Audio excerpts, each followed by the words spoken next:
welcome back to another review. So, after watching the coronation and all of that, I noticed on Paramount Plus that they actually have a title called King Charles the Boy Who Walked Alone. Now, honestly, I was just looking to see if any of the streaming services had the coronation concert. Barely PBS has it, so I guess I'll watch that there. But regardless, I caught this title, and the title was just so emo kid that I think it spoke to my inner emo kid, and I was like, alright, fine, you got me, I'll watch it. So I watched it, it's not very long.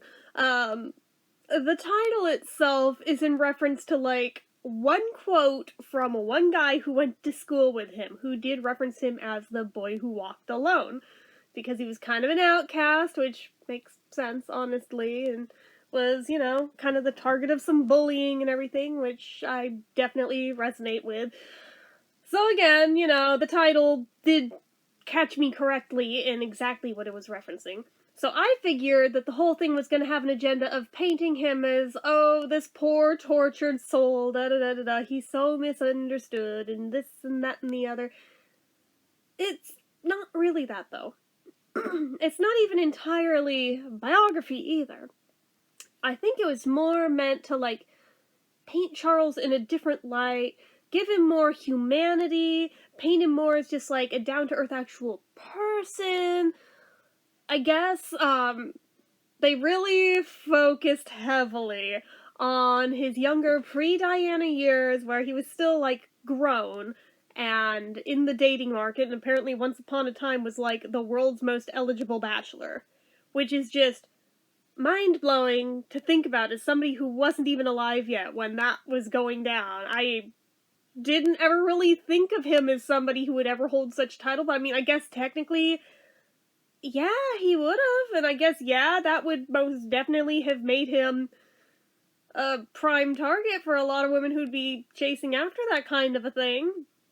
But just, like, seeing all these women who dated him actually speaking up and saying what it was like with him, some of their experiences with him, what his personality was like.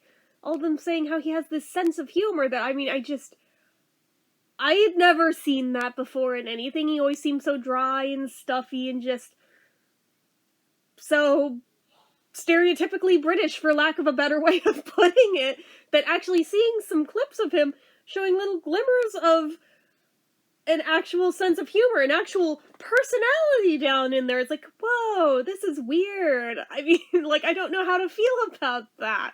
I mean, it's kind of cool, but it's also one of those things where I hate to compare it to this, because this is not an apples-to-apples comparison at all, and I don't want anyone to take it at that way, but, like, do you know that one home video that has, like, circulated the internet that apparently was, like, of Hitler being flirty? Like, it feels like the same weird way that you feel watching that. It's like, wait, no, like, this goes against everything I thought I knew about this person. Like, what?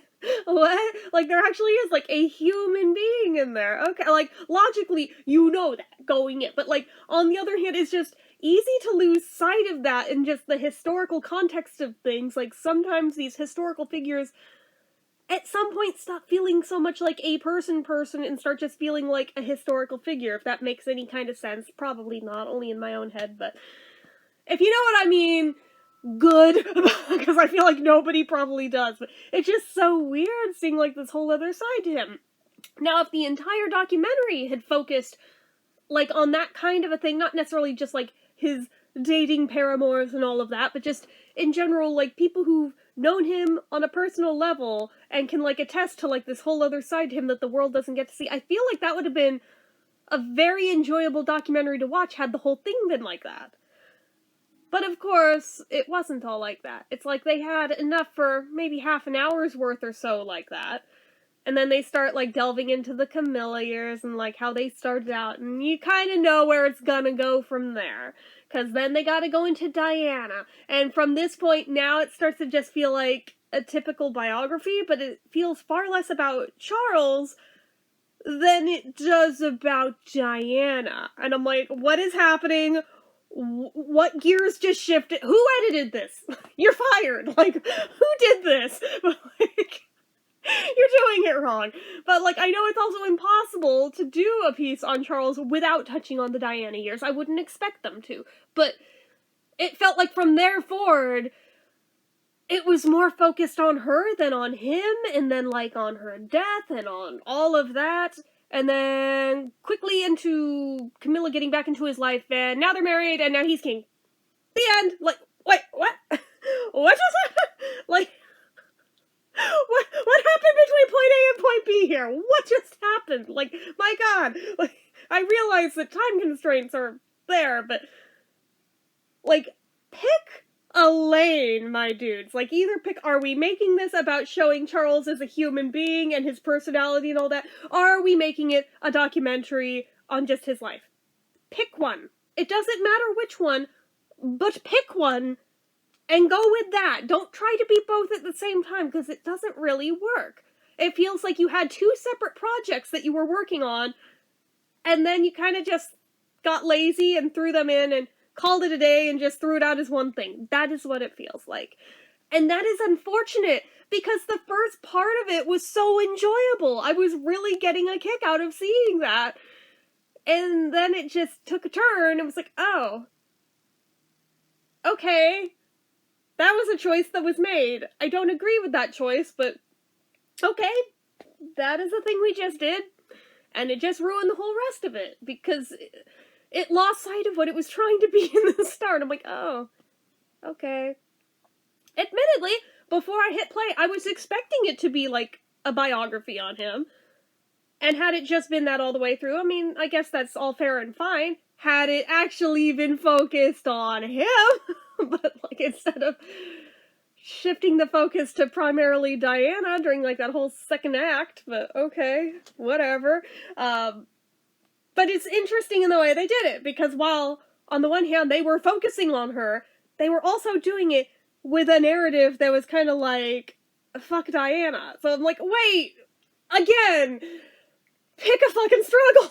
Like, what are we doing? What are we doing? I'm so confused right now. Like, I get that they're trying to, like, shake things up a bit and try to tell a different version of the narrative than what we've been hearing the whole time. And okay, I can respect that.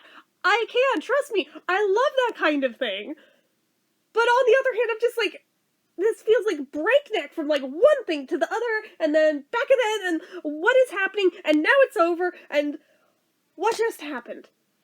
Basically, that's what I felt like at the end of it. I kind of walked away from it like, the hell did I just watch? Like, okay.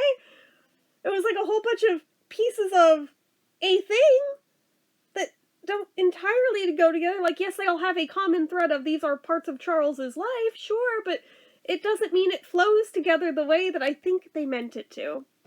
And again, it's a shame, because it started out so enjoyable. So I think I'm going to give it a low 3 out of 5, because just the flow does not work. And it was edited in a way that just doesn't make sense, in my opinion. You are allowed to disagree with me. I'm not like the authoritative voice on this, nor am I claiming to be in any way, shape, or form. I'm just saying my opinion coming out of watching it. This was the vibe that I got. So, anyway, those are my thoughts on it.